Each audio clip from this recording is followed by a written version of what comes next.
కోసం నువ్వు ఆయుధంగా మారి కొండలే ఢీ కొట్టరా అది ఎంత కష్టమైనా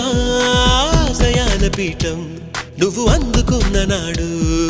నిండుగా మురిసేనురా మీ అమ్మ ఎక్కడున్నా చేయూతే ఇస్తుంటే ఓ స్నేహ బంధం చరితల్లే మారాలి నువ్వెళ్ళు మార్గం నీ ప్రతిభే చూపించే ఆ రోజు కోసం ప్రతి అణువు కావాలి నీ వెనుక సైన్యం లేరా అడుగైరా ఆ శిఖరం చేరా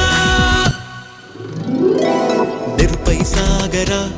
ఆ గెలుపే నీదిరా నీ రేపటి లక్ష్యం